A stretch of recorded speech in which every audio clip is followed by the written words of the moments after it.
সকল মুসলিমদের প্রতি সালাম ও অন্যান্য জাতির প্রতি আন্তরিক শুভেচ্ছা অভিনন্দন। সম্মানিত ভিউয়ার্স, কোন বিষয়ে যদি না জানে বা মূর্খ হয়ে সেটা জানার চেষ্টা করা, জানতে চাওয়া ভদ্রতা।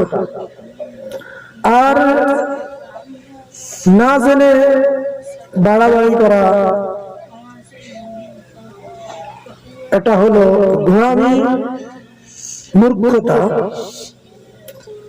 আর জানি না, জানতে চাইও না, তার মধ্যে আবার বাজে কমেন্ট করা, বাজে বক্তব্য, এটা বেয়াদবি। এবং এখানে তিনটার পরিচয় দেবে, মূর্খতা এবং বেয়াদবি। থার্ড নাম্বারে হলো যে সূরা কালামে ওতুল্লি বা'দা যালিকা জানিন, এই আয়াতের তাফসীরের আওতায় পড়ে যাবেন।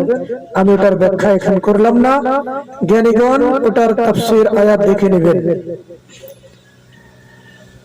আমি কি বলতে চাইছি, আমি যে বিষয়ে জানি না সে বিষয়ে হয়তো জানার চেষ্টা করব, আর না হয় যে পালন করুক সে করুক, আমার সেখানে বাড়াবাড়ির প্রয়োজন নেই। তো জানতে চাওয়াটা ভদ্রতা, না জেনে বাজে কমেন্ট করা বা জানতে না চেয়ে বেয়াদবি করা, খারাপ মন্তব্য করা, এগুলা মূর্খতা, বেয়াদবি এবং উতুল্লি বা'দা যালিকা জানিনের তাফসীরের আওতায় পড়ে যাবে। ওই আয়াতের তাফসীরের আওতায় পড়ে যাবে, আমি সেটা এখানে প্রকাশ করতে চাচ্ছি না। সম্মানিত ভিউয়ার্স, গত পরশুদিন তথা 14 ডিসেম্বর আমাদের খলিফা সম্মেলন ছিল। তো দরবারে যাচ্ছিলাম, যাওয়ার পথে রেলে পাশের সিটে একজন অ্যাডভোকেট আমার পাশে বসেছিলেন। উনি শরীয়তপুর জজ কোর্টের অ্যাডভোকেট। তো ওনার সাথে অনেক প্রেমের কথা বলা হয়েছিল।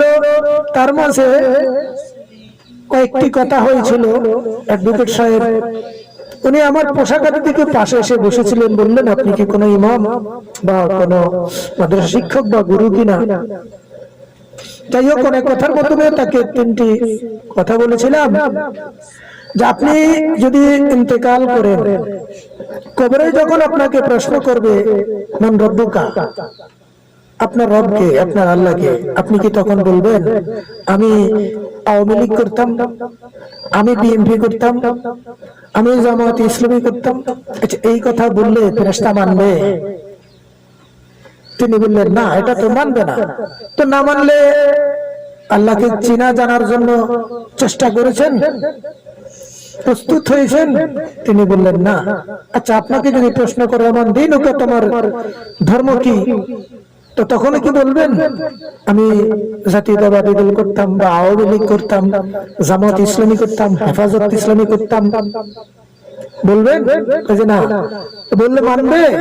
তিনি বললেন, না। তো না মানলে আপনার দিন সম্পর্কে অবগত হয়েছেন? দিন কি আপনার লাইফে, আপনার জীবনে প্রতিষ্ঠিত করেছেন? তিনি বললেন, না। তাহলে সেটার জন্য প্রস্তুত হন। তারপর তিনি বললাম, মানে হাজার রাসূল, এই ব্যক্তিকে বা রাসূল সম্পর্কে যখন আপনাকে প্রশ্ন করা হবে, রাসূল সম্পর্কে জানো, আপনি কি বলবেন আমি আওয়ামী লীগ করতাম? তখনই কি বলবেন আপনি বিএনপি করতেন? তখনই বলবেন আমি হেফাজত ইসলাম, আমি জাতীয় পার্টি করতাম, আমি জামাত ইসলাম করতাম? তিনি বললেন, না। আর এটা বললে কি মানবে? তিনি বললেন, না। তো না মানলে রাসূলকে চেনার চেষ্টা করেছেন? রাসূলকে জানার চেষ্টা করেছেন? তিনি বললেন, না। তাহলে এমনি ভাবে তাকে আরেকটি কথা বলেছিলাম, আপনি বলছেন আপনি উম্মত রাসূলের উম্মত, উম্মত মানে অনুসারী, উম্মত মানে অনুসারী। তো এখন আপনি কার অনুসারী? আপনি বলবেন আমি জিয়ার সৈনিক, আমি মুজিবের সৈনিক, আমি আবুল আলা মওদুদির সৈনিক। এই কথা বললে কবরে মানবে? বা এটাই কি উম্মত? আপনি বলুন, উম্মত মানে অনুসারী। উম্মতের বাংলা শব্দের অর্থ হলো অনুসারী। আপনি কার অনুসরণ করছেন? আজকে আমরা সারা দেশে কেউ রেখে বলছে আপনি জিয়ার সৈনিক, কেউ মুজিবের সৈনিক, কেউ আবুল আলা মওদুদির সৈনিক, কেউ হেফাজতের সৈনিক। আচ্ছা, রসুলের সৈনিক, রসুল আদর্শের সৈনিক উম্মত কারা? রসুল আদর্শের সৈনিক কারা? রসুল আদর্শের উম্মত কারা? লা জবাব, জবাব নেই।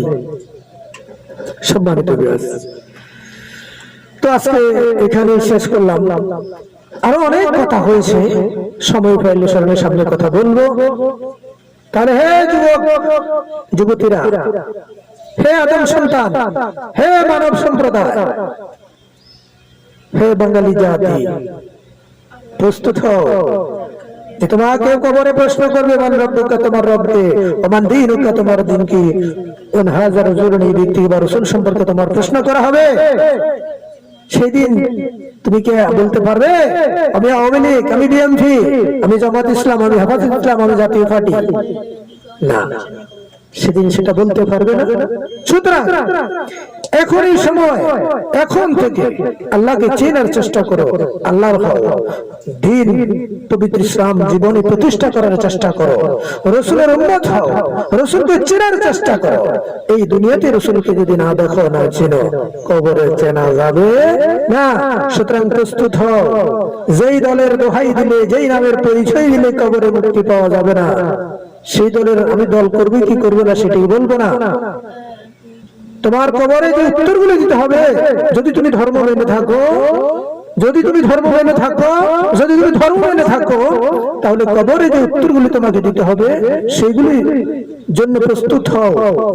সেগুলি সম্পর্কে, সেই ধর্ম, সেই দিন, তোমার চরিত্র বাস্তবায়ন করো, সেই রবকে চেনার চেষ্টা করো, সেই রসুলকে চেনার চেষ্টা করো, সেই রসুলকে চিনে জেনে নাও। তোমার মুক্তির পথ তোমাকেই খুঁজতে হবে, কোন দল, গোষ্ঠী, জাতি তোমাকে মুক্ত করতে পারবে না।